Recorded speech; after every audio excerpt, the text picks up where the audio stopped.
planet. And like Hobbs was saying, there's some kind of wacky out-of-bounds stuff that's just purely based off of some walls not being there. So I'm going to break this. I'm going to kill this guy so he doesn't get in my way. And then I'm just going to jump through this wall. See? Yep, you can do it at home. So now we're out of bounds, and we're going to use this to skip to a different section of the game entirely where the coordinates for the next planet are. So I'm going to jump over here, glide down, and grab this info bot right here. And so because I'm stuck here, I have to load to get back to the ship. There end up being, I think we decided, 18 planets all the way throughout the run, 18 different levels. You can expect to see anywhere between 1 and 3 gold bolts per level. And in order to unlock each of them, it's normally like you either go into a cutscene or you find those infobots which unlock other levels. Just kind of give you the basic idea of our objective throughout the game. So this is the first huge run ender of the game. This tends to be a wall for anybody trying to break into the top levels of this game. These are called Cinna flips. They were found by a runner named Cinna. And they're similar to infinite long jumps, but they use the analog stick instead of the D-pad. And I have to be very, very precise with this. So if you guys want to take over from here. Yeah, so like you said, they're very similar to, not simpler, but similar to infinite long jumps. He has to wait for this dinghy to lower, so that way he's completely over water. He's going to have to wait for it again. Otherwise, he'll be over that pontoon. And now he's really just trying to get height instead of as much speed and distance like you do with infinite long jumps. And these are just way more difficult. But he got it first try. That's unbelievable. Yeah, see, most runners ask for quiet time during stuff like that. Sure. He's just like, you know what, J-Hobbs, just talk. Just keep talking. I just love to watch his face when he does those. They might not have seen it because I tried really hard to keep my face still right there. See, we made him self-conscious. I know. I should have never told him. So yeah, what they're referring to normally when I do that, my face just goes like all over the charts. Yeah, so here you're supposed to do this maze to get to this gold bolt, but because we're just going to go over top right here, we can just fly down and grab the bolt. And so here we're going to death abuse again by, see those like weird hazmat suit guys over there. We're going to get them to hit us, and we activated a checkpoint. The checkpoints in this game are so strange. We actually didn't get anywhere near where the checkpoint was, but because we were around the checkpoint, the game's just like, you were close enough. So I'm going to spawn back here. I need to get out of bounds again, so I'm going to climb on these crates, and I need to slope intercept once again off this tree. Yeah. This one's pretty painfully precise. So let's see here. Like you said, what you want to look for is that crouch, gets the high jump. I'll take second try, that's not bad. And then here you're supposed to normally be able to access this with the hoverboard, but we skipped the hoverboard entirely. But the track is still here, even without the hoverboard. With collision. Yeah, so that's pretty cool. That floor is not, but.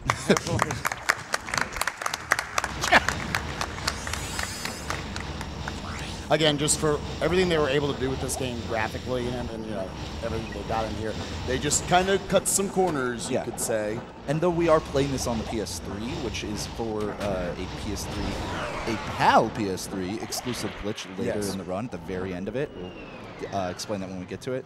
The games did come out on PS2, and that's kind of where a lot of this carries over, because most of the tricks work between the HD and standard def versions. Yeah, and a big thing to note about the differences between consoles is that the loads for PS3 are just significantly faster. In the NG Plus category, New Game Plus, which is only a 22-minute category, loads end up saving 5 minutes between PS3 and PS2. Oh, yeah. What?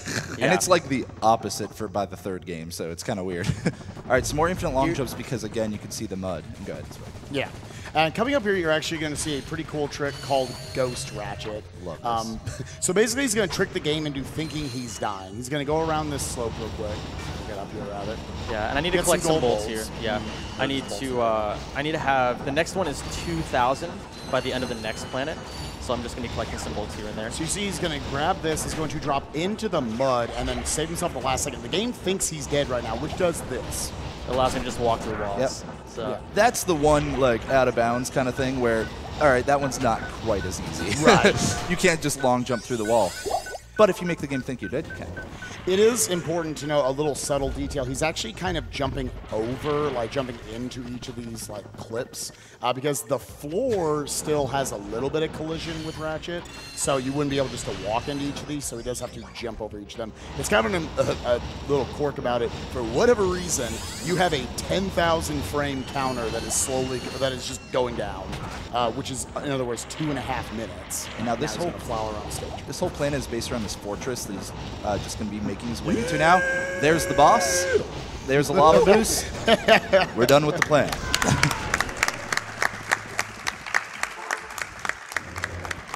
That went well. I even landed on the info bot, which is really cool. So Battalia, this planet, I was saying earlier on the space station planet that I skip getting the grind boots because it saves 2,000 bolts. Well, this entire ladder section of this planet normally has this huge grind boot section. So we have to have a really creative skip in order to get around it. So that's going to be at the end of the plan. For now, I just want to collect the bolts, collect the gold bolts, collect some extra bolts along the way, and just get the coordinates for a couple of the other planets. So we're going to get over here into this trespasser puzzle. Same exact idea. I already have the pattern memorized. It's the same thing every single time. And here's like a fun little thing. I have to take my time breaking these crates because if I break them too fast, the bolts just disappear for some reason. So too many objects on screen. Yeah, I would imagine that's the case. I have 27, like almost 2,800 bolts right now. Average is somewhere between 24 and 2,600. So bolt-wise, we're looking really, really good. So we're just going to go around this. This is one of the trickier planets just because, actually, it's really not that tricky as far as like actual hard strats. But in order to do everything properly, you need to have really good distance on all of your long jumps, your neutral long jumps, your mid-air long jumps. So it's mostly just a precision check to see if you're playing well. And that's one of the cool things about all of the original, Rack trilogy, is that there are so many movement options that you get to like optimize every minute detail. Do I need to go 2 feet? Do I need to go 12 feet? Like I'm going to be using different tricks for each one. There, I could have done. I could have skipped this falling down the river section, but because of the way that ledges work in this game, if you carry a bunch of momentum at a ledge, the ledge will just eat all of it, and you'll just be stuck in place. So that's exactly what happened there. It ate all my momentum. That sounded like an excuse to me. I'm just really bad at this game, man. Because he skipped that one. See, skip sliding down that river. So I need 3,100 by the time I hit this this skip. So I'm gonna break some more bolts just to be safe here. I'm going to break these ones. And so this is grind boot skip coming up here. It's going to take a lot of very precise slope intercepts in a row. Yeah, as you said, just a lot of slope intercept. You'll see every time that little crouch. It's like a quarter-second time to get that next high jump off. And you really just need to know where the spots are on a lot of these invisible walls that it's going to suddenly start doing that crouch. So we're scaling. We're scaling up this mountain. And this isn't the hard part. It's precise, but it's not nearly as difficult as this section right here. So this is the actual grind boot section. Let's see if this guy gives me, all right, no homie bump from that guy. I wanted a little bit more height from him, but that's okay. So I'm gonna break this mine over here using some bombs.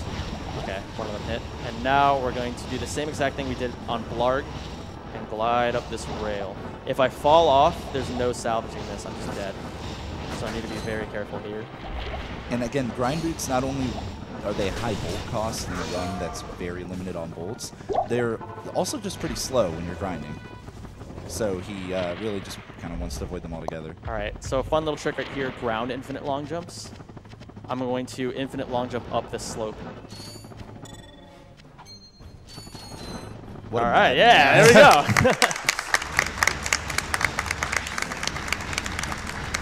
Wanted to give him some serious time there, so we weren't talking about it too much. But effectively, when you're going up those slopes where you're supposed to have the grind boots, he wants to make sure he's not in the middle of it. Otherwise, Ratchet will just slide back down it.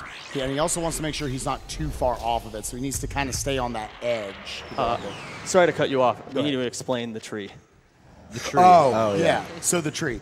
So this is the only level in the game where we're playing as exclusively Clank. I called him Crank in the back room. But so normally here they want you to go into that cave. It's like a 6-minute level that you have to do. You have like no options here with him. Instead, we're going to line ourselves up with this tree. He's got very specific visual cues that he has to go off of here to try to skip out of it. He got I couldn't even explain it. I thought we were going to be here for 20 minutes. All right, and now the swag trick that's a lot easier than it looks. I know. Oh man, I know he was worried about that one. That was the first thing he practiced when he came downstairs, and he was missing it quite a bit. Not to. No. But, For real yeah. though, that's a trick. If you guys saw the SGDQ run last year that Raikaru did, we didn't have a consistent setup for that. Raikaru has to just jump at that tree for about 1.5 minutes, and then he just clips through randomly. And over the course of several months, a bunch of runners have been refining setups, and that setup was found that I used by one tabloid. It's just so insanely precise, and it looks so easy because I got it first try. Yeah. But that can really wall people. I've seen people lose as much as 10 minutes to that on a run. I've seen him lose like 2. Yeah. Like, I mean, we could have easily just sat there for so long.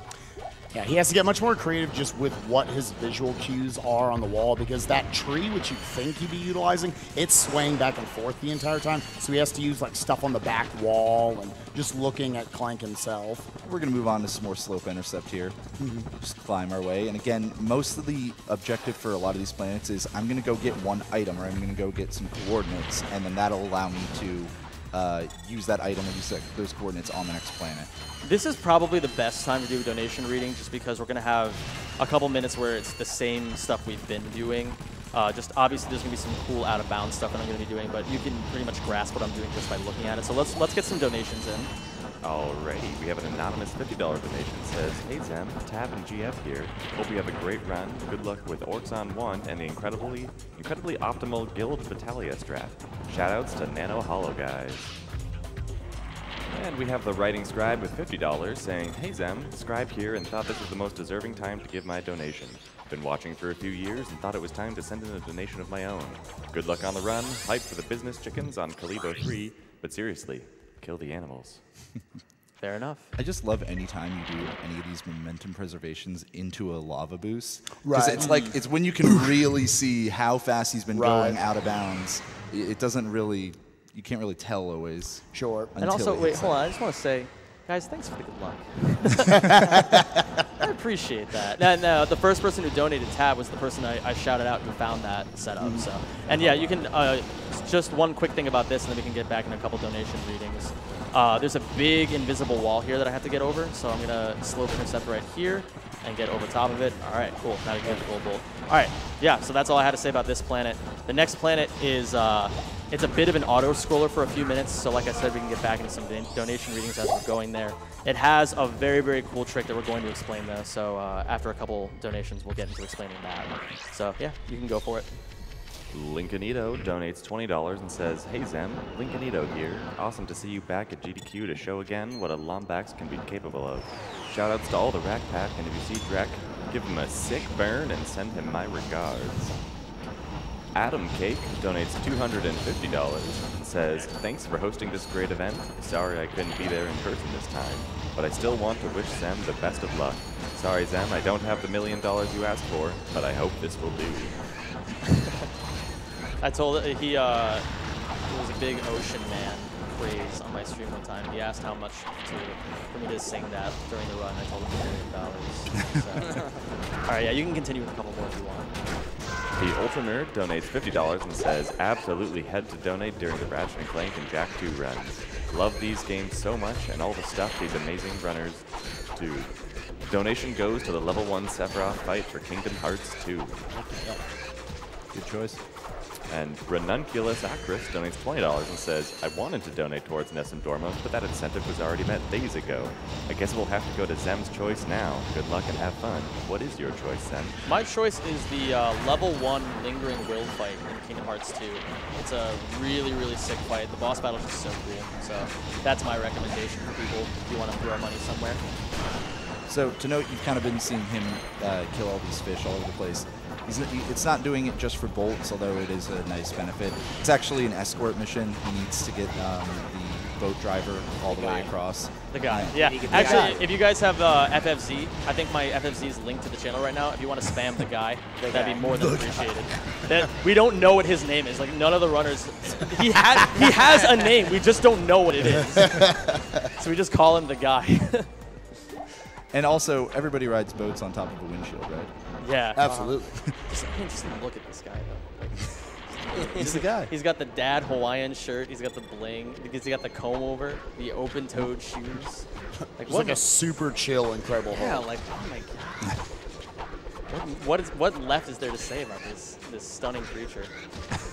So He's got a good smile. So coming up at the end of this is a really cool looking trick if I can pull it off. It's called Dive Bomb, and it was discovered by a runner named Maxis, and it was popularized by a runner named Sippy.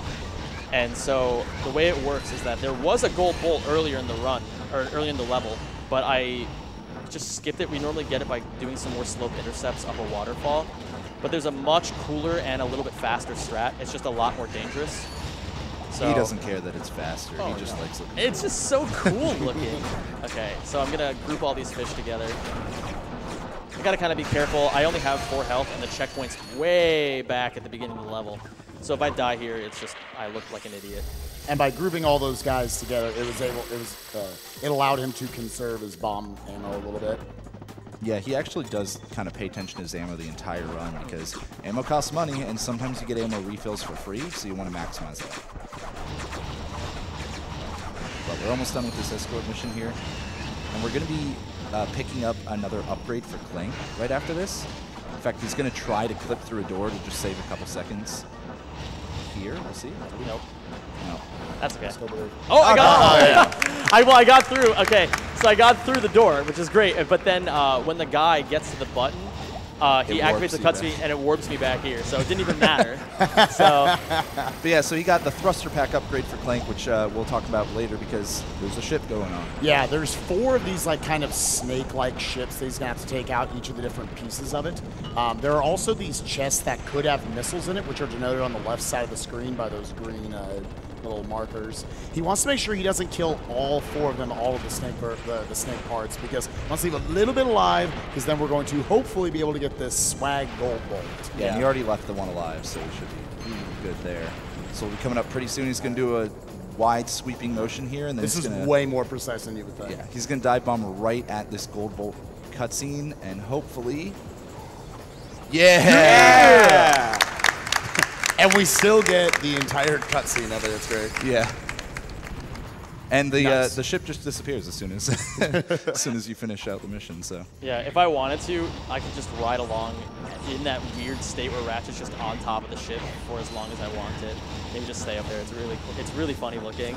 So now we have to go back to Orxon because we just got the O2 mask from the guy. And so we got the thruster pack upgrade and the O2 mask there. Yeah. What's great about the routing in this category is that even though there's 18 planets, there's all these gold bolts we have to acquire, there's only, I think we decided 3 total revisits in the entire run. So a lot of it is consolidated pretty well in single trips. Now, what he did there is something you can do with the thruster pack called a, well, it's actually called a ground pound cancel, but it looks like a mid-air long jump because that's effectively what it is. He'll get all of the height that he can, start initiating a ground pound attack, and then cancel it in order to do a long jump in the air. Yeah, So ground you see him pound do this a cancels, lot. they're a very bread and butter technique in this run. And it's one of those things that, it's so weird because it's almost intentional by the developers. It's because you're able to cancel ground pounds into long jumps, but I don't know if that was an intended feature or not. That's just a thing we can end up doing. Right now he's escorting an infobot around. You just need to kind of get some enemies away. As you can see the infobot's racing ahead of him. Why is he faster? Man, I'm trying my best here. Can you just give me some credit? So that probably looked a little weird. Basically, just he has some magnet boots, but if you hover in that specific spot, you can just be a little bit faster than walking on walls. This is a very precarious looking trick because if I screw up the angle on this, I just die. So I'm going to go over here. He's going to go try to do a ground pound here in a very specific spot Nice. Okay. to hit a cutscene. Basically, you probably have noticed earlier in the run that those gold bolts have basically like gigantic hitboxes. So by him jumping up and then doing a ground pound, he extended his height up enough to where he hit the bottom part of the hitbox of that gold bolt, warping him upwards and putting him in a consistent spot to where obviously he's not going to fall and die in that gooey substance below. Okay, there we go. The texture's finally loaded. Okay. So yeah, every time you're seeing him do that long jump while in the air, that's because he's canceling a ground pound attack. Yeah, so that's the end of Orcs on 2. Now we're going to go to Hogan, where there's a new YOLO strat that was just concocted. I believe it was by a runner named Sneepy, where we're going to infinite long jump. The way it works is that the goal of the planet is there's a turret at the top of the planet that you're supposed to get up to by whatever means the game wants you to. You get inside the turret, and then you have to start this ship fight.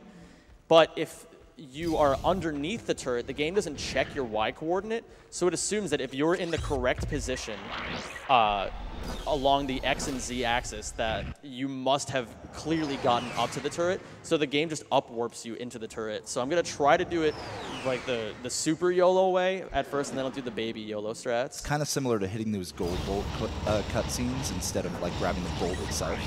So let's see. Don't blink. The cutscene trigger. Yeah, good job. Hey. So that looked weird. It should. Okay, so right here, he's got these 5 different, basically like turret sections of this gigantic ship he's trying to take out. Definitely something at a high level when you're playing this game. You want to learn to kind of be shooting multiple sections of them at a time. So like he took out the first 2 there. Now he's going to be shooting in a specific spot to damage all 3 of these other ones at the same time with each shot. He does have his health denoted in the bottom left corner. Yesterday when we did this, he got it like at the last possible second. Hopefully it's not as close. It looks pretty here. good this time. This is going to be good. That's all right. Yeah. I hope. It does it. I hope. Oh. I hope. Are you kidding me? No. Oh my God. That was such garbage. They just okay. piled up on him at the very end. That's so dumb. Do it again. Do it again. Well, okay. Well, Do not it when again, you say it. I'm really nervous, guys. That's man. I'm so mad right now. So now he can show you the backup he would have used, which is just doing a lot of side flips in the air. Okay. Now So let's he's- do it again. Yeah. Your health bar just like melted at the end. All right, so he has like 5 turret sections that he's trying to shoot right now. Right, so you get these Wait, 5 wait, turret wait. sections at a So high level. while I'm doing this, I wanted to have a little bit of Tones on the mic here. Tones, can you give me a quick rant about amiibos? Oh, okay. Oh, don't even get me started, dude. Okay. Oh my God. Okay, so freaking Breath of the Wild comes out in March, right? Right. Comes out in March, right? I was hyped as I was so hyped. Yeah, right? that word, I was yeah, hyped. sure. Right. Yes. And okay. You know what? So any percent people run 80%. Like, all right, It's over. You're done. All right, good job, Tones. I'm glad you didn't just like death cycle there and be like, keep going, man. Just keep going. We're like, This is where you sell me on it. I keep dying for minutes at a time on this. It's just like, Tones, keep going, please, for the love of God. So now that we're done with that, we're done with the planet. We just need to grab a couple more gold bolts. And so there's one of them right there. There's another one where you're supposed to use, I believe it's called the Hydro Displacer. I forget the names of all the gadgets in this run because I don't play this game casually. And so you're supposed to, it's a gadget that allows you to raise and lower water levels. And you have to use it to raise a bunch of the water levels in a row. But since we have ground pound cancels, we don't need to use that. We can just ground pound cancel up here, ledge grab, go over here. And we're going to ground pound cancel again off the top of this thing, and then just get up to the bolt. There we go. So again, the kind of intended way of doing that is to raise the water up so you can just swim. Sure. So then we go out of bounds, Casual. and we haven't activated any checkpoints along the way, so we just spawn back at the ship. Fantastic. So anyway, they start running an 80%, right? And they don't think the Right. opponent is that bad. No, yeah, I'm following Jones, you. please. I'm on Please. the I'm on the Please. journey with you. Yeah, we can talk about it afterwards if you want. Yeah, let's do it over lunch. Let's do it over lunch. So Gemlik is it's a pretty interesting one because for the most part we've been avoiding checkpoints, but this is going to be a planet where we're going to intentionally activate one of the checkpoints because we're going to death abuse later, and we're going to trick the game into putting us further along the map. So first we're going to get up here, we're going to go out of bounds by ground pound canceling and just mashing X, and then it'll eventually double jump me over there. So now we're out of bounds. I'm going to go over to here, with just some side flips. I'm going to ground pound cancel once again up there, and then I'm going to touch this spot right here and then leave. That's going to warp me down to the section below. So I'm going to grab the gold bolt over here. We're still out of bounds. This whole section is done out of bounds. We're going to clip through here, go around. That's good that I took damage there, actually, because I needed Death Abuse anyway. Long jump here. Long jump here. And here's the bolt. Yeah. That was good. Those out of bounds, as easy as we said it, is sometimes to get out of bounds. The camera likes to fight you unbelievably hard every time you get out of bounds. So, quick little Death Abuse, and he'll go back to where that checkpoint was. Yeah, again, there is so much out of bounds in this run that Zem just has to be pretty good at understanding where he needs to go, even when the camera's wigging out on him. So this is supposed to be the climactic boss fight of the entire game, where it's not the final boss, but it's Quark. And earlier in the game, like, there's a whole arc surrounding Captain Quark and like his story arc. But we're just gonna skip the boss fight, and we're gonna ground pound cancel over here. And because we're over at this section, the game assumes that we must have completed the boss fight if we're over here. So we Death Abuse, and then we just get the coordinates for the next planet and skip the boss fight entirely. All right. Yo, you beat Quark. You beat him. And yeah, normally you want to extend like a bridge, which only happens after beating the boss, but just that extra little bit of height before doing that long jump lets him get right over there. This planet is a little tedious to start, so I might have you read some more donations while I'm doing this one little section over here. But we're going to give you guys a rundown of what's going to happen. I'm going to grab an item called the PDA. And the PDA, what its intended use is that you open it up whenever you want, and you can buy ammo for your weapons like at an upcharge. And it takes the place of needing to go to vendors to buy ammo, because again, like Hobbs said before, ammo management is very, very important for this run. We don't use the PDA for ammo management. We use it instead to do infinite jumps. So you'll see some of those when I actually get the PDA. But for now, we have this. I don't know. This section is. I get why they thought it was a tricky section. But in comparison to some of their later level designs, it definitely pales in comparison. So it's just, I'm just going to be walking along this magnet boot section for a little bit. So you've got time to read some donations if you want. We have a $300 donation from Monte Cristo, who says, hey, looking forward to hearing a little Nessun Dorma from Zem after this run. Thanks to GDQ for another wonderful charity event. Hell yeah. Anonymous donates $50 and says, hey Zem, had to donate during the Rack Daddy's run. Can't wait to hear my favorite aria being blessed with your golden tones. That's him. That's me. All right, we have time for one or two more if you want. Okay. Anonymous donates $50 and says, had to donate for my favorite runner. Let's hear that beautiful voice, Zem. You guys are setting such a high expectation. What if I screw up? What if I just? What if I start singing and just like puke? I think the stage techs will be a little unhappy. All right. So coming up here are 2 gold bolts. The first one, as you can probably see on the right side of the screen right there, we're gonna go over here, and this one's kind of funny because not this one, the next one. This is the only instance of the entire game where the 2 bolts are within 50 feet of each other. And so it's kind of like a bait and switch. You get the one, you're like, all right, cool, I got the collectible.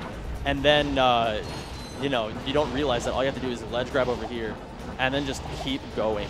Yeah. You just, and then, look at that. Yeah, look at that. That's one of the few that we actually got the intended way.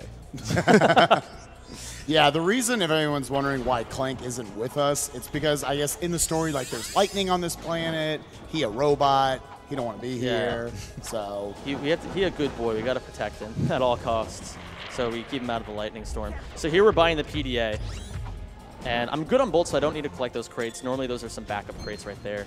So we're going to pull out the swing shot, and we're going to use the PDA up top here. I'm going to grab a weapon called the Sheepinator, and it's completely pointless. There's no time I'll ever use it in the run, but we have to grab it, because if we don't grab it, it won't activate the cutscene at the end of this level that allows me to get one of the gold bolts, which is really strange. I don't know why they did that, but that's fine. This is normally a grind boot section, so we need to get a creative way around this. We're going to go over here. he lets that ship kind of get a lot further away and then carries the momentum from that swing shot use. And now these are infinite jumps. Opens up the PDA and just does an input that involves first-person mode as well as swinging the wrench, and just for some reason lets you jump again. And coming up here is a trick that was actually found a couple of weeks ago by a runner named Yen called PDA side flips. And it's the same concept, except we're not going to wrench swing. It's just going to be side flip after side flip here. So you can see the camera kind of zoom in because he has to do a first-person mode input. And nice save. Wow. Thank you. This can be a little tricky. It's the reason that it's tricky for me personally, since we haven't had a lot of time to work with this trick, it kind of goes against a lot of the muscle memory for actual infinite jumps. There we go. And now we're just going to go through this wall. And we got the cutscene.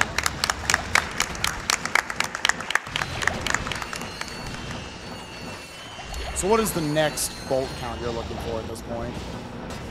Normally, 1,700? no, actually, I'm looking really good on bolts right now. Normally, you want to have around 1,400. So the fact that I have 1,800 is very, very good. We're good. The next big bolt count is 7,500. Yeah. So I'm going to need to collect as many bolts as I possibly can. So here, this is supposed to be a swing shot puzzle, but the end of the puzzle is right here at the beginning. So we're just going to do this, and we get the goal. All right. Like I said, with the original Rack games, Insomniac really liked to develop things in big circles so that way you ended up where you started. It's a really cool level design when you're playing casually, and it's fantastic for speedrunning. Right. Yeah. So here is going to be the final part of Voltanis, where, again, it's going to be a section that's normally done with the grind boots, but because we don't have them, we have to do more infinite jumps. So I'm going to get around all these guys who are trying to kill me. And the bolt count that we're looking at, I want to have a roughly 2,100. I'm going to have way more than that, though. Like, even just from here, I'm going to get about... Jeez. Yeah. And I'm going to collect some more bolts anyway, just to be safe. And I'm dead. Oh. So what happened there is I hit... When you're doing infinite jumps, Ratchet does a wrench swing, right? The way that you do that, you close the PDA with triangle, and then you hit square to do the wrench swing. If you hit square and triangle too close together, the game kind of freaks out and sends you into first-person mode. And so you just fall to your death instead of doing an infinite jump. Kind of just eats your wrench swing. Exactly. Yeah. It sounds like kind of risky, but really this is a very simple concept. In theory, I just really botched that. So hopefully let's not screw that up this time.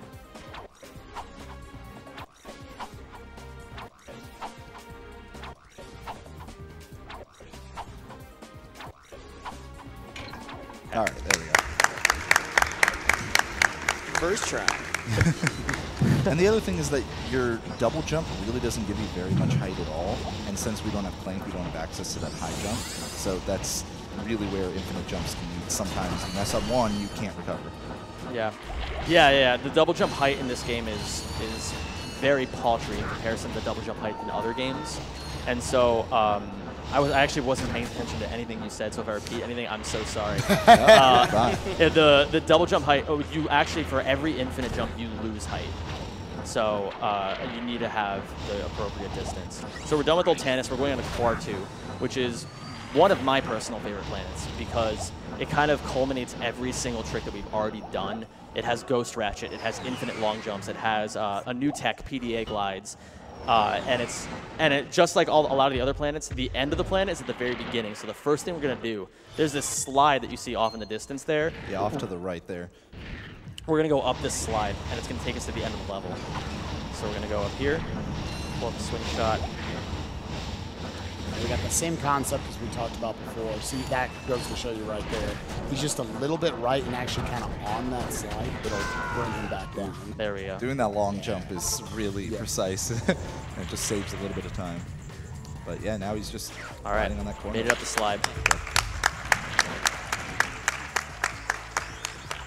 So we talked before about how some walls are just not there. This whole room is solid, except if I go up here, and I can just long jump out. Yep. So anywhere they thought that you weren't going to get to, they wanted to save memory or whatever it was, and just got rid of all of it. So here I activated Ghost Ratchet from below. I'm going to get this guy out of here because he's going to try to kill me. The 2 robots that are in these rooms right here, they can mess me up really badly if I'm not careful.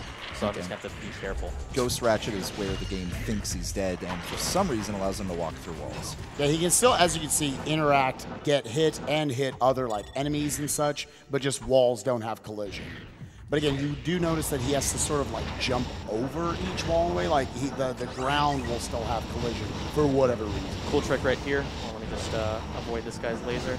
Okay, or I can just die. That's fine too. Or I can just die. Get away from me! Okay, cool. Oh crap. Oh no. Dad, please.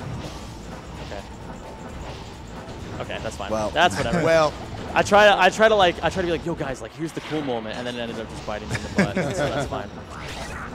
All right, so we're gonna go back out. We're gonna do all this over. We're just gonna get Ghost Ratchet. And since I did what I needed to do. The reason I went back is so that I could activate the end of the planet. Like you need to get the coordinates for the next one, and it's just right there, so we can just grab it while we're there. All right, so these guys should be gone now. Let me pull this out. Okay. that's speed. As soon as the camera catches up with you, He's still going, it's just dude. insane. And So- you're slowing down the entire time you're hovering, so that's how fast he was going. So that's a big thing about Ghost Ratchet is that normally there's a speed cap on Ratchet. You can only move, the fastest you can move, if you want to put it into numbers, is 0.43 units per frame, which doesn't really mean anything, but the reason I say that is because a Ghost Ratchet completely removes that, so I can just go at insane speeds with Ghost Ratchet. So here we actually have Ghost Clank. This is a giant clank fight, and if I wanted to, I could walk through these walls. The reason I'm going around the arena anyway is to pick up bolts. As you can see here, keep an eye on my bolt count in the top right corner. It's going to start skyrocketing really soon. There's also a tricky thing with Ghost Ratchet and Ghost Clank where sometimes little bits of terrain on the ground will count as a wall, and you'll just fall right through them and just fall through the floor. I wasn't going to take that extra jump because I knew I was going to fall through the floor. Exactly. It's happened to Zen before on a really decent run. Yeah, I was on world record pace one time, then I fell through the floor and Fell lost right the through run. the floor. You can't even be mad. It's just too funny. Yeah. So with that, we're just going to be taking out these enemies, kind of just a little bit of a boss fight of sorts here. So we can probably get in a donation or two while we're waiting. All right, we have a $25 donation from Wyvern. It says, hey Zem, Wyvern here. Had to donate while my favorite streamer ran my favorite game. Awesome run so far. Keep it up, my man. Donation goes to Zem's Choice, which again is the level 1 terror / lingering will in Kingdom Hearts 2. Thanks, Wyvern. All right, you can do one more if you want. We're just finishing up here. Wink donates $50 and says $5 for every bonk so far, plus an extra $10 for the first try Cineflips and $10 for the first try Tree. Second donation at the end of the run.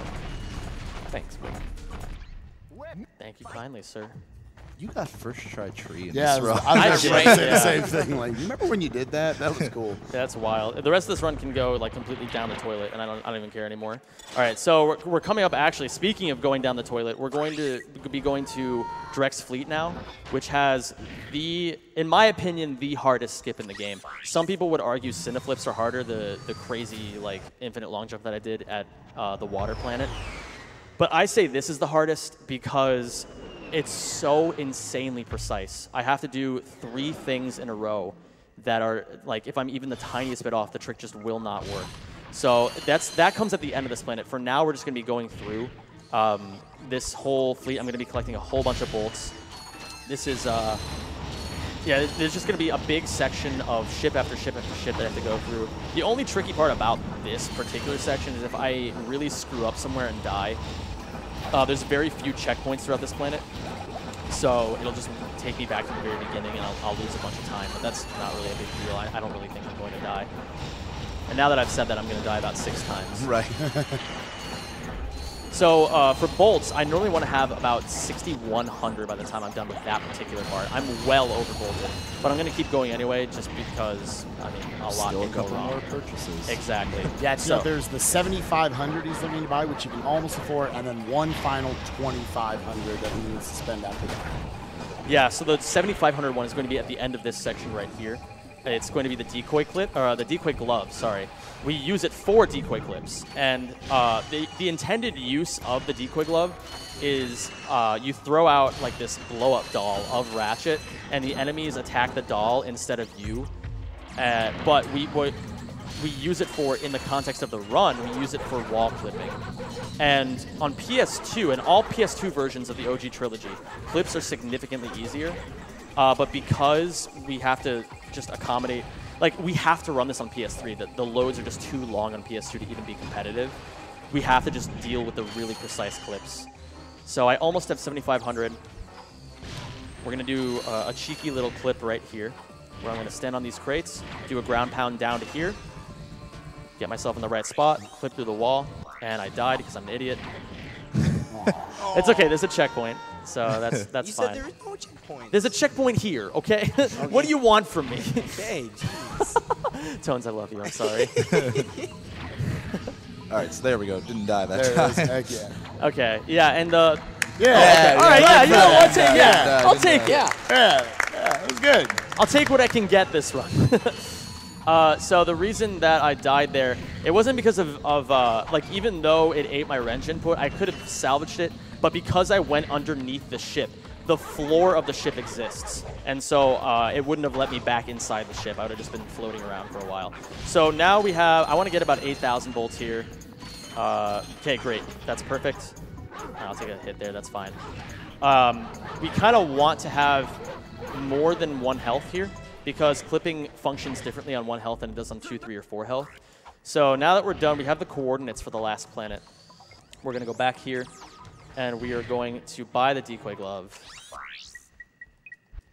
Yeah, and pretty much immediately you're going to see how decoy clipping works. Yeah, so this is going to be a thing. The first clip is easy, so this will be to showcase what exactly I mean by decoy clips. Yeah. The second one is the one I need blessings on. Well, what makes this easy is that he's in the corner, which just naturally will make it easier, pushing him out of bounds. Yeah, so the reason this one is harder, like Spike was saying, corners are the easiest to clip in, walls are the second easiest, but then circular walls are the hardest.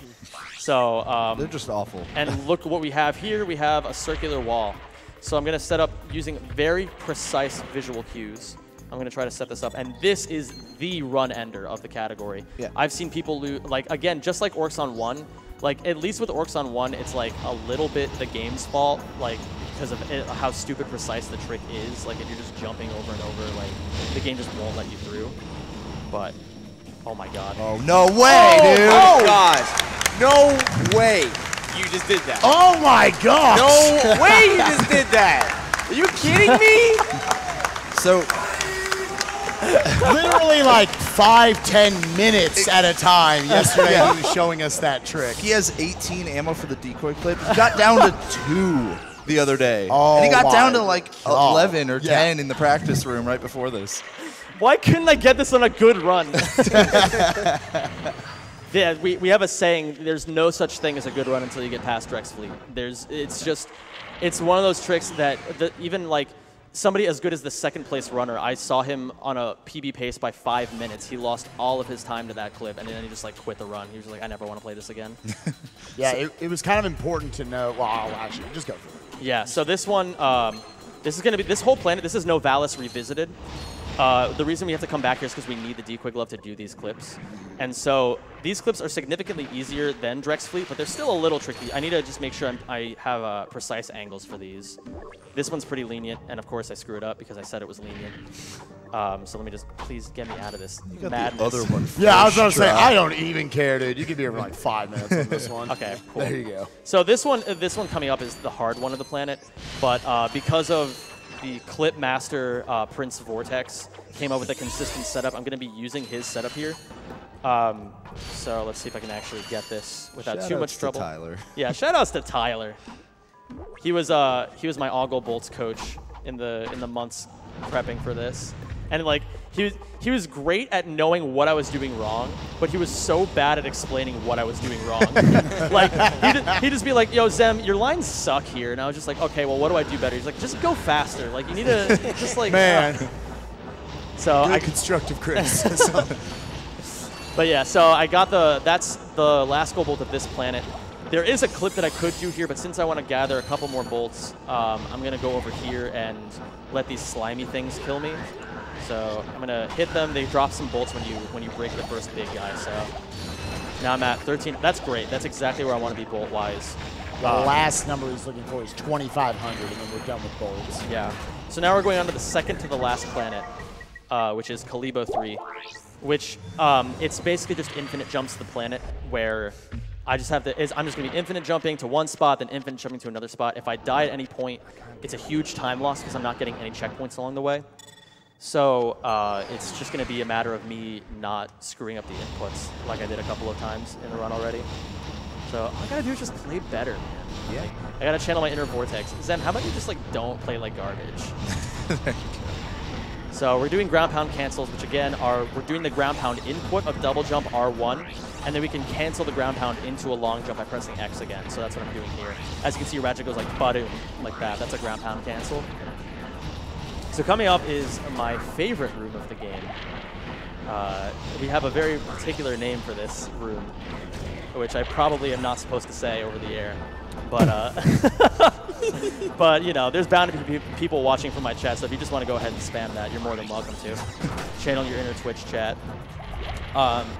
So it's just a room full of giant chickens. Just a bunch of big old, juicy chickens. Yeah. You know. So if you could think of another word for chicken, that might be what we wanted to say. Anyways. So yeah. Here we go. Just going to be ground pound canceling some more. If I have to watch my angle here because if I go over those rails up there, they can eat my infinite jump. So I'm going to be going just barely below them. I need a lot of height here, so I need to keep doing ground pound cancels. Ground pound cancels give you height, whereas double jump, long jump like that gives me distance. So I'm underneath those rails. Now I can go up. You can see the gold bolt in the distance. I need a little tiny bit more height. Again, you've seen him drop an input on these before. It's pretty easy to do. Yeah, this is a very long one he has to do. Yeah, this many in a row. Just needs to hit that cutscene trigger. All right, we're good. Nice. That was a lot. They normally expect you to get that on grind boots, which is why there wasn't this long cutscene like there has been for a lot of the gold bolts. Yeah. So this is Velden 2. This is the final planet of the game. I need 2,500 bolts at the very beginning here. I have, what do I have, like 1,400? Something like that? Yeah, close to it. Yeah! So I'm going to grab... I was on bolt counting duty. That one good. So I'm going to grab about... 1950 is good there. So I'm going to go over here now, grab that huge set of crates over there. And this should put me above 2,500, just barely. Yes! Okay. So now starts the fun. This is Velden 2 SI. It is, it's chokeable. That's all I have to say about it. It's like, this is insanely difficult. I've had several runs that I've lost to this just off pure stupidity, but I think you said 5 precise slope intercept jumps at a time. Again, quarter of a second, and you need to know on invisible walls where this timing is going to be. Got it. And we're in there. Nice.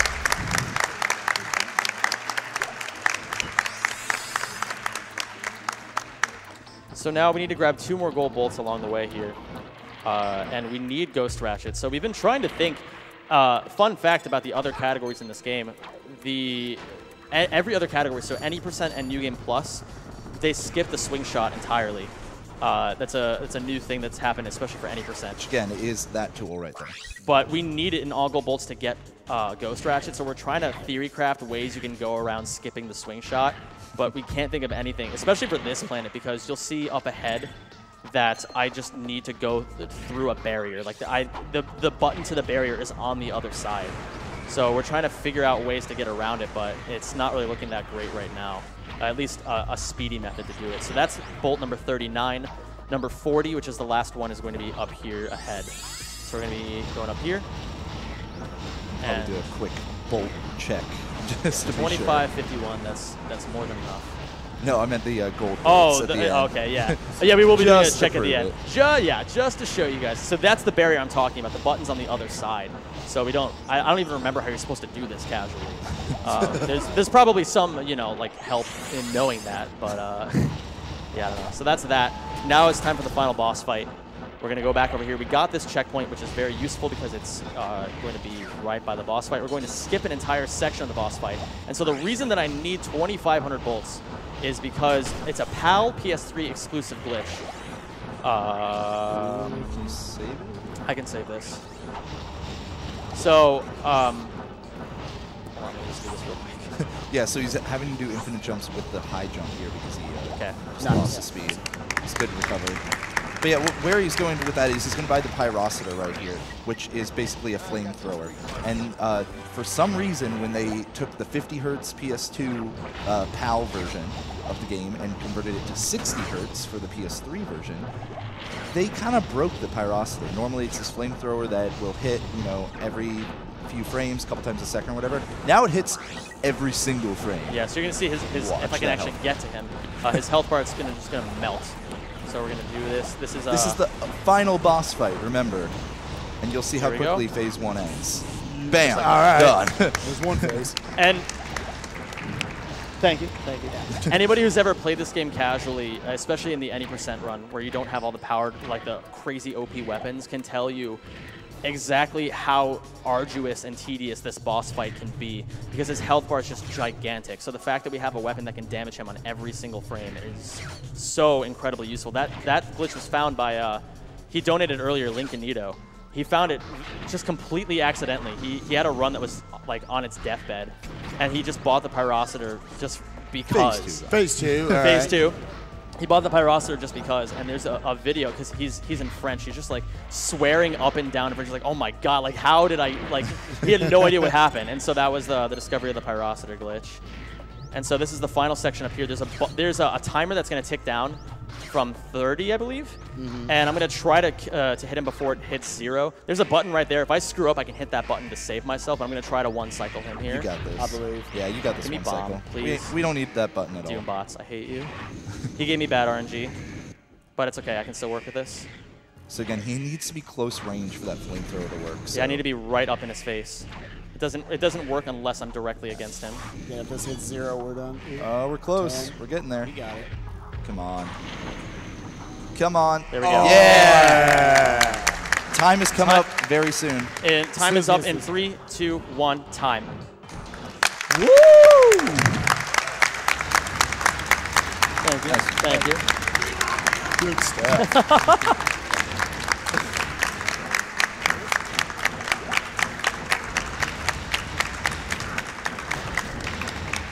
So, did we lose Clank Excellent. here? Does he die? Does he come back in the sequel? Oh. no, he never comes back. They just changed it to Ratchet after that. Oh. So yeah, 1:07:05. That's a really good time. If that had been anybody else, that would have been second place. I have world record with a 1:02 actually, like a 1:02:35. Which was an insane. That's Yeah. insane considering how many things you nailed first try that are Yeah. impossible. And, still, And that's the big thing. My estimate was 120. Back when I submitted this, my PB was a 112. And so since then, I've just been knocking down the time by almost 10 minutes. So that's pretty wild. And just to check at the end here, 40 out of 40. There we go. Got all the gold bolts. You ain't getting any gold weapons, though. and no skill. No skill. No None. skill points. None at all. 0 skill. All right, so I guess I'm doing the donation incentive now. I just need like a second to warm up because I haven't been able to. It's hard to find privacy in a hotel. So I'm going to warm up just a little tiny bit before. But yeah, thank you all for watching. Oh, actually, hold on. Quick shout outs to all the Chillest boys, especially Vortex and Sippy for being my coaches. People who found tricks, Cinna, Nano Hala guys for being a crazy task machine. Yen, Sneepy, all the people I shouted out earlier. These guys on the couch. I was waiting for it. I mean, come on. We're right here. And thanks to all you and all the people watching at home. Yeah, for real. Really, really appreciate it. You know, this wouldn't be as cool as it is without you guys there to watch it. So really appreciate that. So yeah, on to the donation incentive I go. And we should be able to get some comments in while we're waiting for people to warm up a little bit. Perfect. Bakery donates $50 and says, "Hi Zem, I miss watching your stream. Hope you're having a great time in SGQ and that your run went well. Put this to runner's choice." Logarithm donates $20 and said, "This Ratchet and Clank speedrun was ratchet and dank." Demon Fire donated $50 and says, "Donated during Ratchet and Clank because the couch is great. This was a super entertaining run."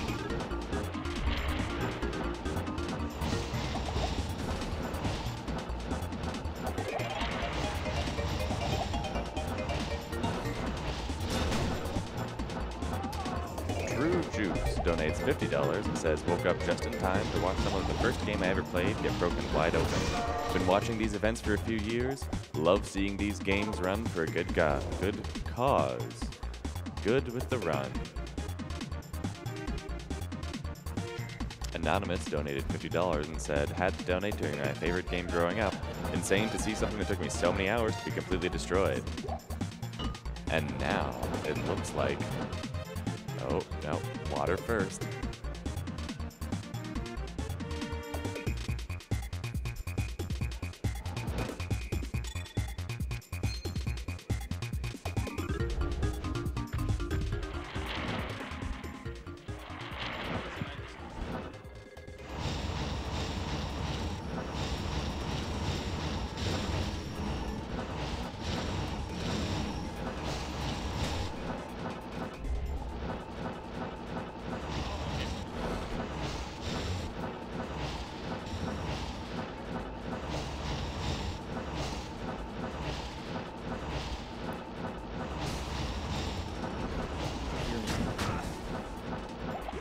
Okay, so, okay, a few things before I start. First off, so this is Nessun Dorma from the opera Turandot, or Turandot, depending on how people pronounce it, by Puccini. This is normally supposed to be done by a tenor. I'm not a tenor. I'm a baritone. I transposed it a minor third down. So, but it's still really, really high, so if I crack, I'm sorry. Number two, I'm going to have the lyrics in front of me because I've never performed this in front of people before. Like I said, it is a tenor aria. I have no reason to ever know this or sing it. So y'all better be appreciative.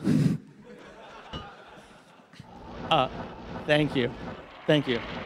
And finally, you know, if you like it, if you don't like it, especially if you don't like it, make sure you comment, go on the YouTube channel after this VOD's uploaded, and make sure that you put any criticisms. I will read all of them, every single one of them.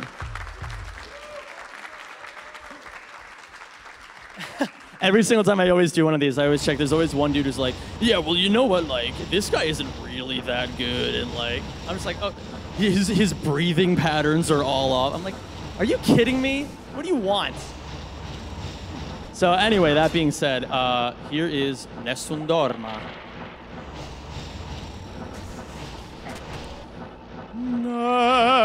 Nessun dorma, nessun dorma, tu pure, o principessa, nella tua fredda stanza, guardi le stelle che tremano d'amore e di speranza. Ma il mio mistero è chiuso in me, il nome mio nessun saprà, no, no, sulla tua bocca lo dirò quando la luce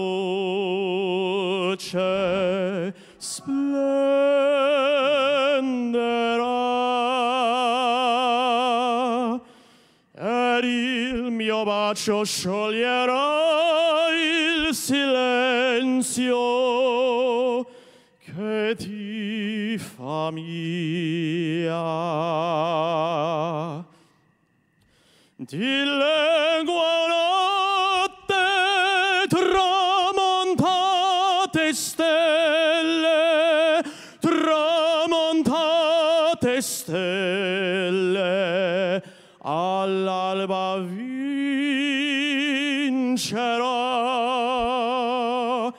vincerò, vincerò.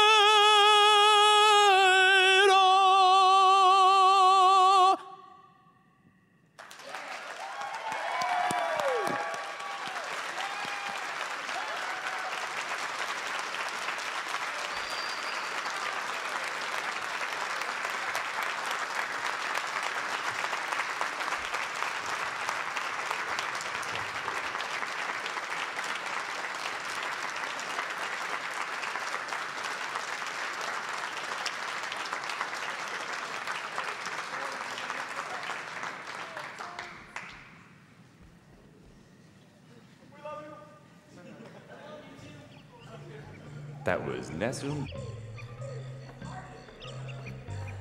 The next game coming up is Jack 2, any percent, with Sikinar.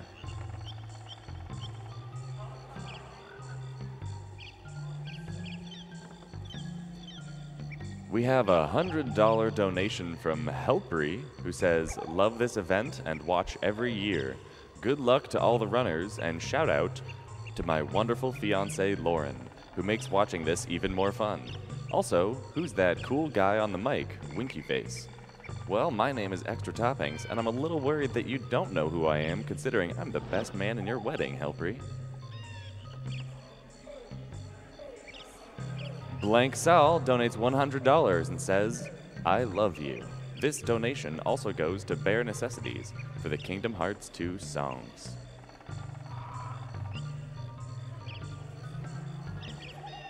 Speaking of incentives, fun incentives we have coming up for Kingdom Hearts 2 later is you can choose a song to be sung. There's Mulan 2, or Mulan, I'll Make a Man Out of You is currently in the lead. There are also level 1 fights you can donate towards. There's the level 1 Sephiroth fight, which is about $5,000 away from meeting its goal, and the level 1 Lingering Will fight, which is just under $5,000 away. If you donate to those, you'll get some great level 1 fights.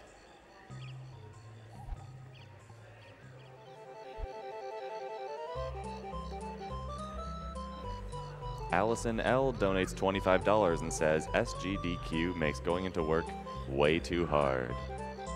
Well, hopefully you can watch while you work.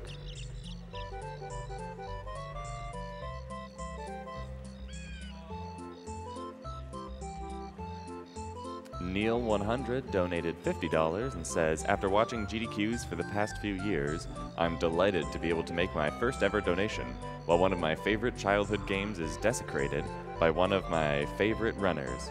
It's so humbling to see what a force for good the gaming community can be when we work together.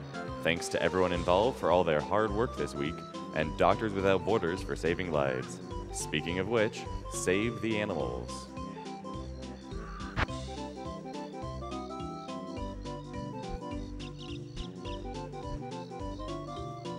Brian Allgeier donates $50 and says, thanks for doing this.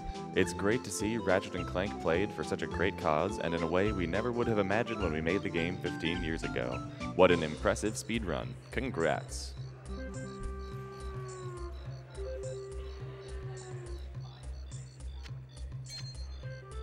Fuzzy Pickles donated $150 and says, greetings all. This is my 5th year of GDQs, and watching these games destroyed so masterfully never gets old. Donation goes to getting all 32 photos during the Earthbound run. Congratulations and good luck to all runners, and thank you for volunteering your time for such a great cause. Gotta go fast.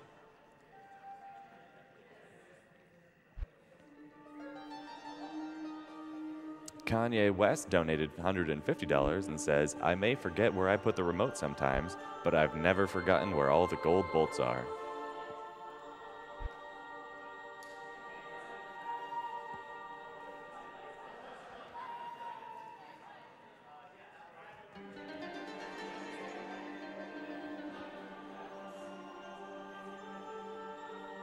As an update on the Save versus Kill the Animals is currently ahead by $997.73.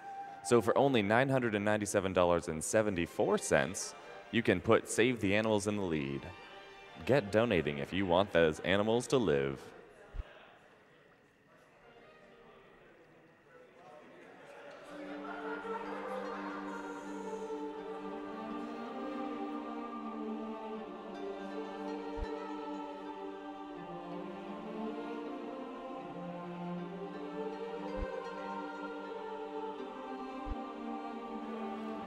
T. Steina donated $50 and said, here is $50 for singing Nessun Dorma in front of 125,000 viewers. Donation goes to Singer's Choice.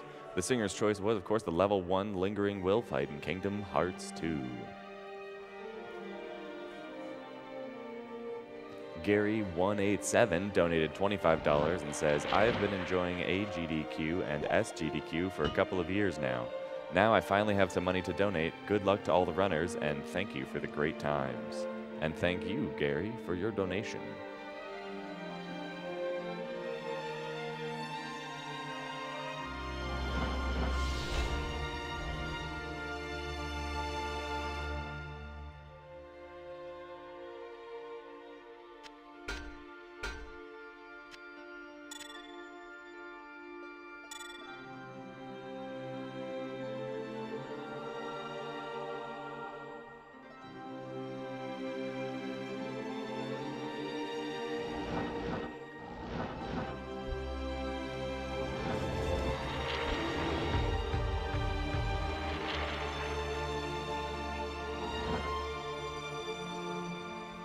Coming up next is Jack 2 any percent with Sikinar, which is going to be an amazing run, so stay tuned. T-Biz donated $50 and says, donated earlier this year to Doctors Without Borders outside of GDQ and donating again now. The war-torn areas Doctors Without Borders serve need our help. Shaxford donated $50 and says, nicely done on the Ratchet & Clank run and the Opera epilogue. Here's a donation for those golden bolts and those golden pipes.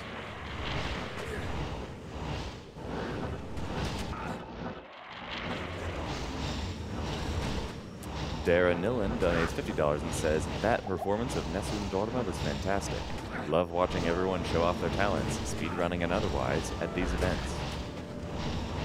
Woody7 donated $50 and says, amazing singing. Way to show off those pipes, Em. Already donated twice, but couldn't help from donating again. Great run and great voice. Jingo Django donated $250 and says, love what you guys do and just wanted to give what I could. Thanks for being rad. Thank you, Jingo Django, for being rad as well.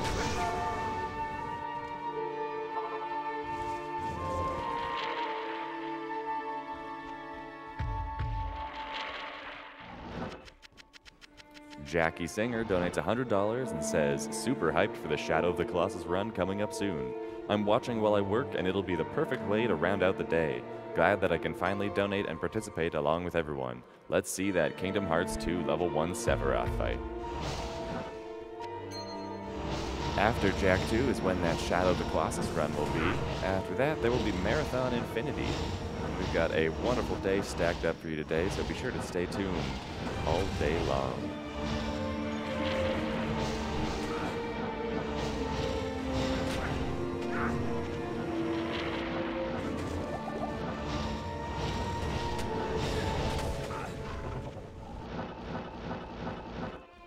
Atlin donates $50 and says, thanks for this event. Thanks for this donation, Atlin. Flotmeister donates $25 and says, save the poor creatures.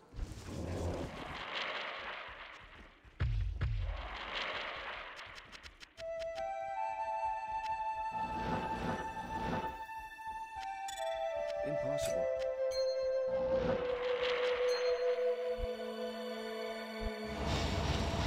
Toaster106 donates $10 and says, hey Sicky, your friend Toaster here. Good luck on your run, and especially on Crew Skip. After this, how about that Mirror World run? Donation goes to Runner's Choice. Tehip hello and bless RNG in the chat.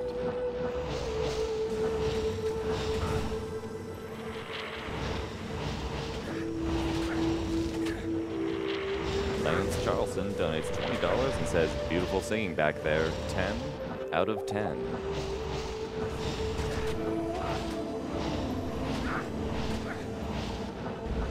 All right, and now we have Jack 2 any percent with Sikinar. Okay. I don't know when we're good to go. Okay, cool. Okay, cool. So this is Jack 2. I'm going to be doing any percent. I'm going to be starting from a fresh file here, so I'm just going to delete this. And then I'm going to count down from 3, and then you can hit the timer.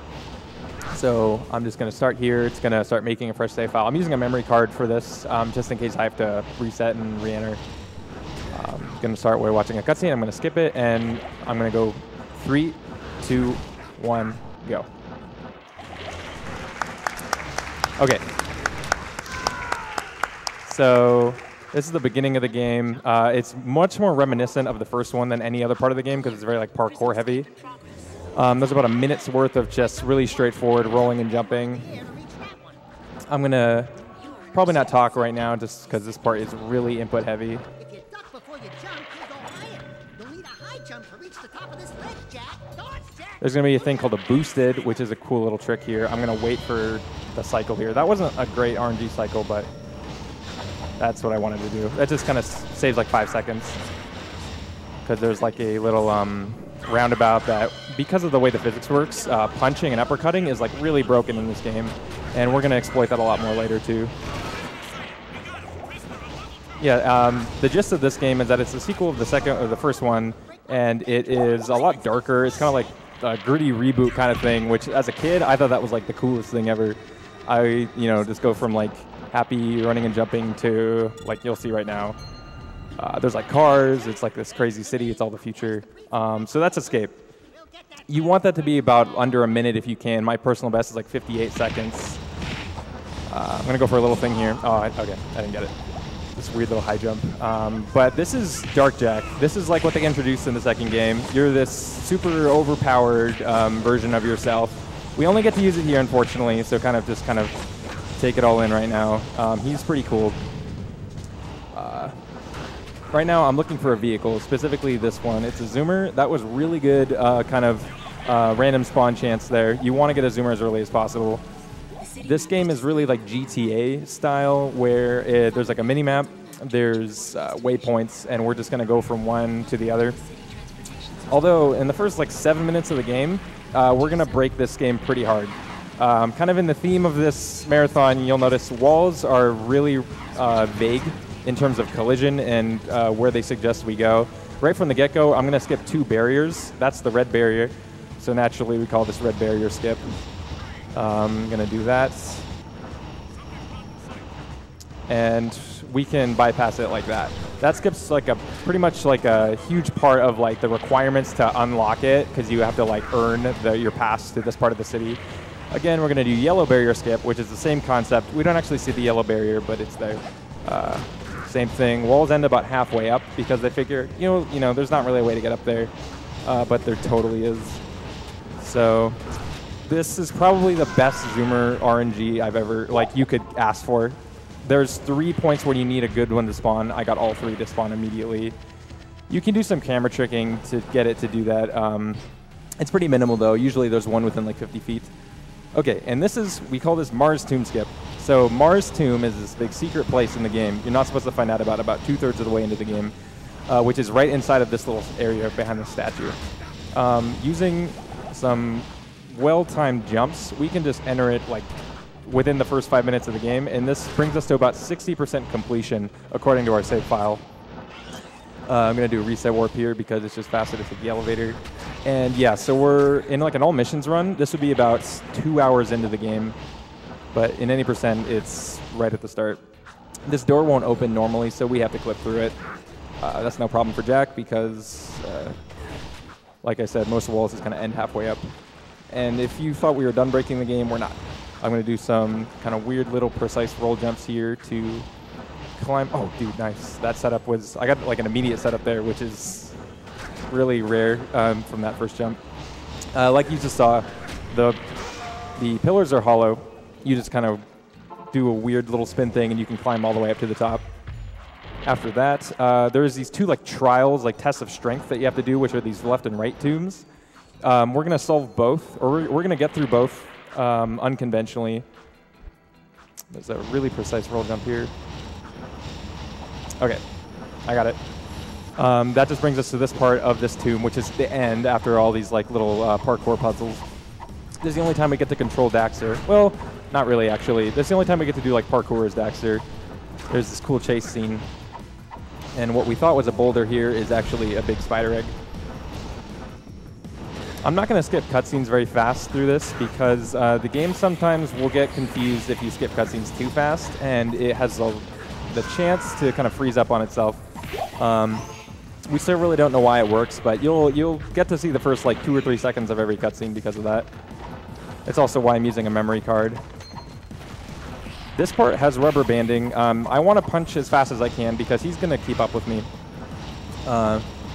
up until right here, and now the rubber banding is pretty much over. I can take this as slow as I want, but I'm still going to go for some 2-web swag here, as in, or not 2-web, 1-web. I skipped the second one there. Shout out to Split Case Robin, who gets on me every time I miss that little skip. And yeah, just to show you, I can just do this. I can just dance around. You see the spider behind me, and then I can trigger that. I have this little guide here that I'm going to use for the next puzzle. It's a set of tombstone patterns. Oh, and also, by the way, now we have the jet board. It's completely broken. It is like the bread and butter of the speedrun because we can do that. We can just fly through the air. This thing called the hover was discovered a couple of years ago, and it completely changed the way any percent worked because we can just walls that were otherwise, impossible to get over are now 100% like we can do whatever we want. We can go wherever we want. Only through the limitations of like checkpoints and loading zones. Okay, that was the second best pattern I could have gotten, but then I reset it. Okay, so what I'm doing here is I'm listening for a certain melody. And now that I know the melody, I can look at this piece of paper and know exactly what I have to do to match all these Tombstone songs up. They each have an assigned melody, and it's sort of like a matching game. We all know how these work.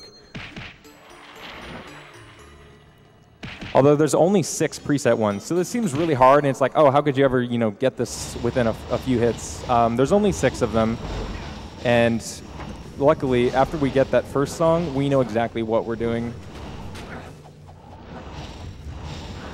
We have to hit both of these buttons. Luckily, with the hover, we can just go straight across to the other one. You can do that hoverless, but the hover just makes it a lot easier. Gonna wait for the game to save here before I can reset. This reset just lets us get to the boss fight of the tomb faster instead of having to walk down there. It's this guy named Baron Praxis. He's this dude. He's really mean. He's trying to kind of stop you from thwarting his plans to basically control the city as like, the supreme ruler and stuff.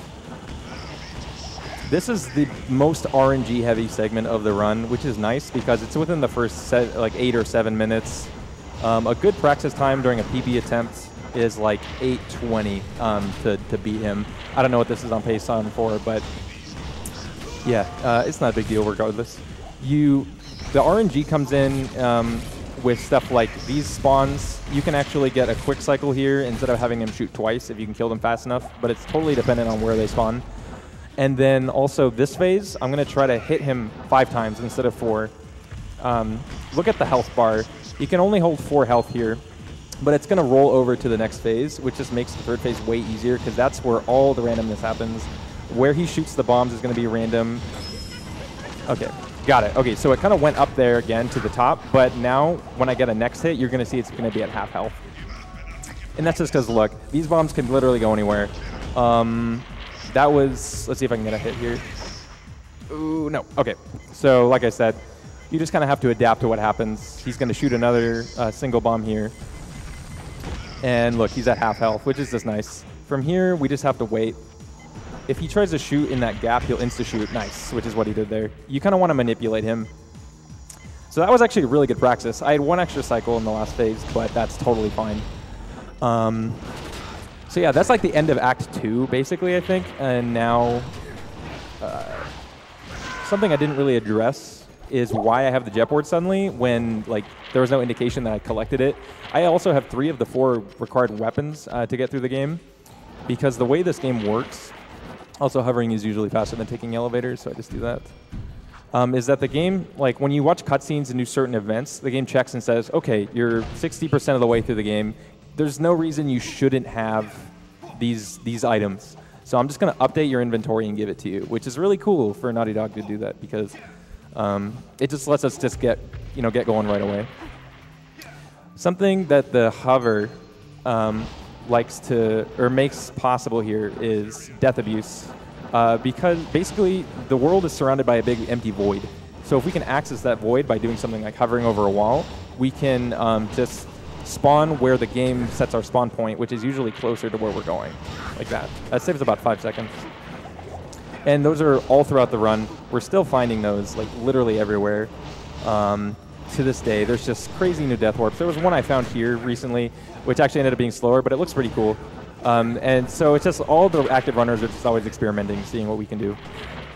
And this is just some basic movement to a checkpoint to activate a mission. I kind of wanted to do a quick roll call here because I think I forgot to do that on the couch. If you guys wanted to introduce yourself. I'm Cranston. I'm Wed C567. Yeah, Wed and New are also pretty familiar with the Jack series, really good runners, and Cranston's a buddy of mine from 2D Zelda speedrunning days. So, but I can hover at least. Yeah, Cranston can actually hover really well. I was showing him how to do this earlier. Okay, so that was a blind hover. It was kind of tricky. 3, 4, 5, 6, 7, 8. I count my hovers there because this is kind of blind. But once you do it like 100 times, you get used to it. I'm going to do a swag little clip here. Oh no, okay, I didn't get the clip. That's okay. Because at least that actually could have ended really bad. If you get the setup for that, but then you like fall back down, you can actually crash the game. So that was a little close. Sounds like a common trend. Yeah, that's welcome to Jack speedrunning. Well, Jack 2 speedrunning. The game will just kind of do what it wants. I'm going to try my best to provide cutscene. So yeah, if it seems confusing, I'll fill in the blanks there. This is probably the biggest overworld hover. This one saves about 7 seconds. Just going over this wall. You can see on the mini-map what I'd have to do otherwise. Just go around this little bend. It's worth noting that Crimson Guard spawns in the city are random, and when you touch a Crimson Guard or the jet board, you'll both take damage, get knocked off your jet board, and then aggro the guards. And sometimes when I'm falling there and I'm doing that blind fall, I'll just hit a guard that just spawns bullseye right on top of him, and it's thanks game. This is also the longest loading screen in the game. I think it takes about 10 seconds. And welcome to the Asgard mission of the game. It's semi-auto scroller with 2 really big RNG portions, and also 3 of the best supporting characters in the entire franchise, in my opinion. It's Jinx, Mog, and then the other guy. I don't know his name.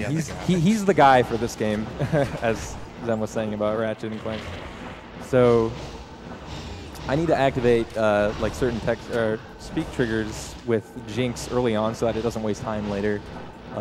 This is an ambush, a scripted ambush. There's 3 spawn points for these spiders. They could be literally anywhere. I want them both to be on this side, because then I can just jump and spin. Both spawned over there, so that's not cool. I don't want to take any extra damage, so I'm gonna play my cards safe here. So when you're spinning around like that, does that do extra damage with the gun or anything like that? It doesn't do extra damage, but what it does is it auto homes in on enemies and then makes the fire rate really fast, which is really good. It's kind of an oversight of the way spinning and shooting works in this game. We're gonna abuse that a lot, especially for the last boss fight. Like you saw there, I did the spin and he just homed in on those people at the end, or those little spiders. That was good because if you kill those 2 fast enough, these 2 behind me don't spawn and I don't have to backtrack. You saw that these 2 were just kind of chilling up there. They're always there even though it's a scripted spawn. So even though they're supposed to fall on a certain point, you can just spam and shoot them. These 2, however, don't. You'll see them insta-spawn. And you actually can't... this level is weird. There's kind of a radius around the 3 supporting characters that you can't go past, or else the mission will end automatically because it'll be oh, you abandoned your friends, dude. So you always want to stay within a certain range of these dudes. I could have gone over, and those spiders are there, but you just can't access them because otherwise the mission will end. And actually, there's a lot of downtime here. I'm just waiting for these dudes to catch up with me. So if you want to just do some resend donations, I'll be doing swag covers. Of course. Vaser donates $50 and says, "Hey Sicky, hope you're enjoying the marathon and that your run goes well, which I'm sure it will. Just gotta send it." Thanks, Vaser. Vaser is one of the more OG members of the community. He's found a ton of cool strats and comparisons. His research into this game has been invaluable. So yeah, shout outs to him.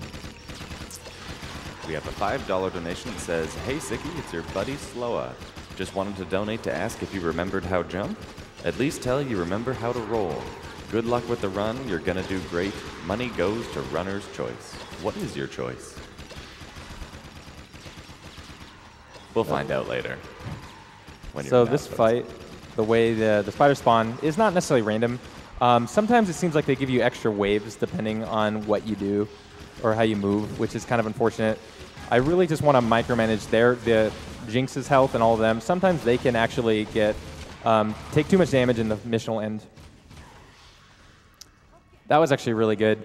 I'm going to check my yellow ammo. I have 122, which is really good. That means technically I have enough for the next big kind of like ammo-heavy mission, and I don't have to go out of my way to get more ammo. I probably will just to be safe. Let me see if I can land on this guy's head. Nice. Look at that gem. Okay, so instead of leaving, I'm just going to spam the pause here and do a reset warp. Reset warps are really common, especially like throughout the city. You'll see me kind of chain them together when spawn points will change, but I can explain that later. Right now, we're tasked with hunting down these 3 big spider robots and destroying them before they get to the rebel base. So I'm going to start a cutscene, and then I'm going to go ahead and make my way over to fight them, and that's where I'm referring to the ammo count. I'm going to use about 100 yellow ammo for this next fight. Ooh, look at that. That Crimson Guard was a little too close. Shoutouts to Crimson Guard hitboxes, which are really vague and not really like reflective of where they are like physically. This area, it's like the little hideout. I visit here a lot just because this is sort of like a central hub of a lot of the story activity. So I noticed for that section you didn't try to grab a zoomer like you did before. What's the movement speed of the hoverboard versus zoomers? Yeah, so 2 side flips with the jetboard brings you to max speed, which matches a zoomer speed. For the most part, if you're comfortable jetboarding around the city, you're better off doing that for certain like shorter distances because you don't have to worry about zoomer spawn RNG, you don't have to worry about crashing it or anything like that. Oh, what a trolley guard. Okay, that's good. Okay, so, but yeah, like I was saying, yeah, and also the animation to get in zoomers takes a while, so you're generally better off just kind of, hopping on your board and going. These guys don't have iframes, so you can get these insanely quick kills. I think casually, you're supposed to kind of like hover around them, try to dodge their lasers, and shoot them down. The physical body of the Bombot doesn't have any sort of like hitbox to deal damage, so you can just kind of get stuck under them and then like spin and shoot, which every frame you're going to be dealing damage. It's kind of counterintuitive, but the melee attacks are what are doing most of the heavy lifting in these fights. Here's a cool little time save hover. There's a ton of these. Just like people will be like, oh, you can just like hover over this wall or this wall. You just see those all the time.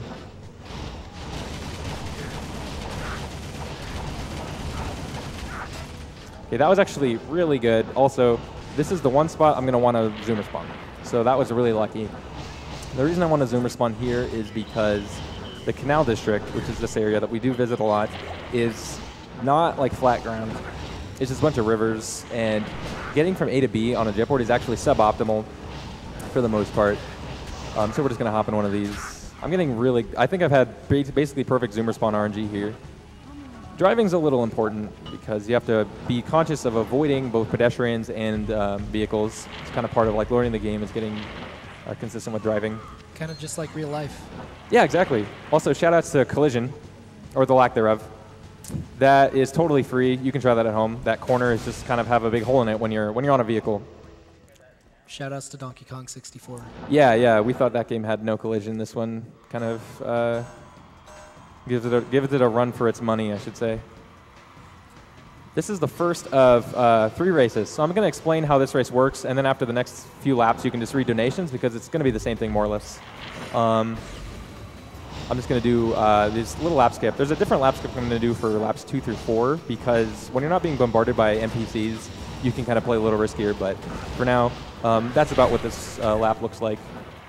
Yeah, so we'll have downtime here. We have a $10 donation from William Hanna that says, hello from New Zealand. Got up at 3 a.m. to watch and donate during this run. Jack and Daxter defined my gaming childhood, and seeing it run at GDQ fills my heart with nostalgia. Good luck to Sikinar, and thank you to Doctors Without Borders. Donation goes to Caster's Choice.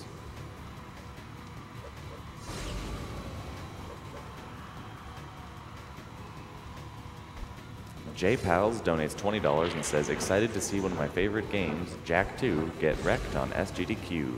Keep up the good work and let's keep those donations coming. P.S. Kill all the animals.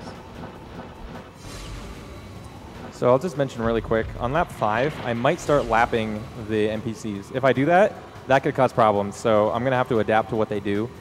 So it's, yeah, just there's a lot of decision making you have to make kind of at the end here.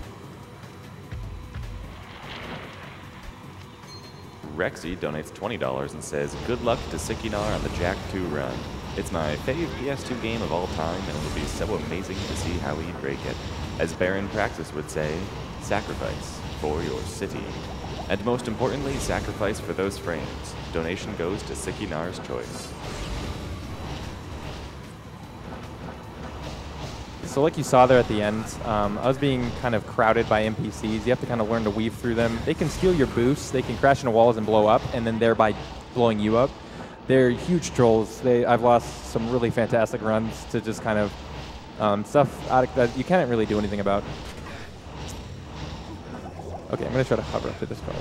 Nice. Okay, so that one, yet again, really good zoom response. Canal District, just kind of want to jump in one as soon as possible. We're going to do a series of reset warps here. This game is just like a big jigsaw puzzle of loading zones, which actually is why one of the first thoughts a lot of people have when they see the hover is like, why are you even driving? Why are you, running around the city when you can just hover over all these walls to the end of the level? And trust me, I wish we could do that. But when you're not low enough to the ground, you can't cross certain checkpoints, and that actually causes areas to not even load. So you have to kind of cross them manually to actually let yourself get to other parts of the game. So here I had to cross a checkpoint there, and then now I'm in this part of the city. Also, sick grind, bro, as Zerlak says whenever I do that. So yet again, another restart warp. I'm actually going to do this series twice, because now we're just kind of closer to the port, which is where we're going here to pick up a rather OP weapon. The weapon's called the Peacemaker, and it's featured in this one and then in the Jack 3 as well. In casually, it's really awesome. You can just it has like an area of effect thing, and you can chain its attacks to multiple enemies at once. In the speedrun, it's slow. It has not a lot of ammo. You say I only have 5 out of 10 ammo. You can get ammo increases later, but overall, it's just not really relevant to the speedrun except for a couple boss fights. It's worth mentioning that in terms of ammo routing,